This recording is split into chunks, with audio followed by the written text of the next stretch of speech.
আসসালামু আলাইকুম। কেমন আছেন সবাই? আমি আলহামদুলিল্লাহ আল্লাহ তাআলার অশেষ রহমতে ভালো আছি। মুহররম মাস। মুহররম মাসের গুরুত্ব আমি কয়েকটি ভিডিওতে আলোচনা করেছি আপনাদের সাথে। কিন্তু মুহররম মাসের গুরুত্ব এবং তার তাৎপর্য সমগ্র মুসলিম উম্মাহের জন্য অনেক। মুহররম হিজরি বর্ষের প্রথম মাস। নানা কারণে মাসটি অত্যাধিক গুরুত্বপূর্ণ। এ মাসের ১০ তারিখ হলো পবিত্র আশুরা। এই দিনের সঙ্গে আছে পৃথিবীর সূচনা লগ্নের বহু ইতিহাস ও ঘটনাবলী। আমিও কিন্তু এর আগে এতগুলো জিনিস জানতাম না। আমি শুধু জানতাম মহরম মাস মানে আশুরা, এতটুকুই আমি জানতাম। খুব অবাক লাগে এই বয়সে এসে আমার আমার মাস্টার্স শেষ হয়েছে, কিন্তু এই বয়সে এসে আমি জাস্ট ২ বছর হবে আমি জানতে পেরেছি যে মহরম মাস শুধুমাত্র আশুরার না, মহরম মাসে আছে সমগ্র মুসলিমদের জন্য জানার বহু ইতিহাস এবং ঘটনাবলী, যে কারণে মহরমকে আরবি মাসের অত্যন্ত গুরুত্বপূর্ণ মাস ধরা হয়। আসুন জেনে নেই এ মাসে গুরুত্বপূর্ণ কী কী ঘটনা ঘটেছিল। ১.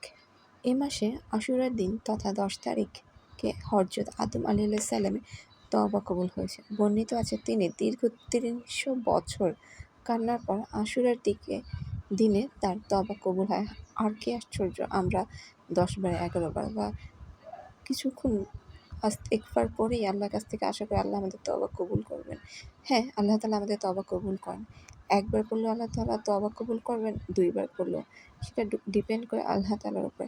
কিন্তু কখনো ভেবে দেখেছেন আল্লাহ তাআলা আমরা যেভাবে হাঁপিয়ে যাই ছোট, ছোট পরীক্ষাতে, আমাদের জীবনে যেন অনেক বড় পরীক্ষা, কিন্তু নবী রাসূলরা কত বড়, বড় পরীক্ষা দিয়েছেন, সাহাবীরা কত ধৈর্য তাদের ছিল।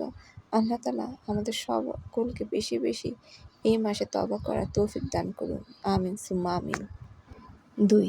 হযরত নূহ আলাইহিসসালামের জাহাজ মহাপ্লাবন থেকে মুক্তি পায়। প্লাবন শেষে জাহাজটি জুদি পাহাড়ে, বর্তমানে পাহাড়টির নাম আরারাত পর্বতশ্রেণীতে এসে স্থির হয়। ৩.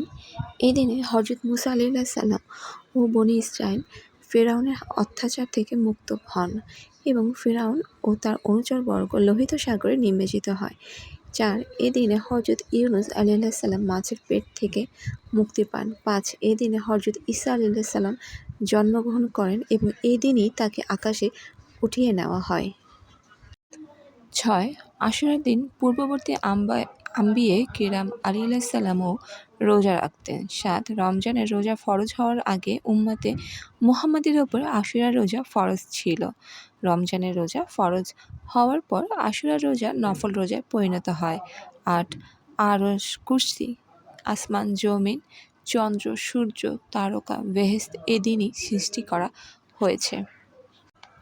৯. এদিনই সর্বপ্রথম আসমান থেকে জমিনে বৃষ্টিপাত হয়েছিল। ১০. হযরত ইব্রাহিম আলাইহিসসালাম এদিনই জন্মগ্রহণ করেছিলেন। নমরুদের অগ্নিকুণ্ড থেকে তিনি এদিনই মুক্তি লাভ করেছিলেন। ১১. এদিনই হযরত সুলাইমান আলাইহিসসালামকে উচ্চ পদমর্যাদা সম্পন্ন বাদশাহী দেওয়া হয়েছিল। এই দিনই হযরত ইয়াকুব আলাইহিসসালাম তার চোখের দৃষ্টি ফিরে পেয়েছিলেন। ১৩. এই দিনে হযরত রাসূল পাক সাল্লাল্লাহু আলাইহি সাল্লামের প্রাণপ্রিয় দোহেজী বেহেশতি যুবকদের সর্দার হযরত ইমাম হোসেন রাদিয়াল্লাহু তাআলা আনহু শাহাদাতের মতো মর্যাদা লাভ করেন। ইয়া আল্লাহ, মুহররম মাসের ফজিলতের উসিলায় আমাদের সকলের গুনাহগুলো মাফ করুন। আল্লাহুম্মা আমিন। আল্লাহুম্মা আমিন। সব ইনশাআল্লাহগুলো আলহামদুলিল্লাহতে পরিণত হোক। আল্লাহ হাফেজ।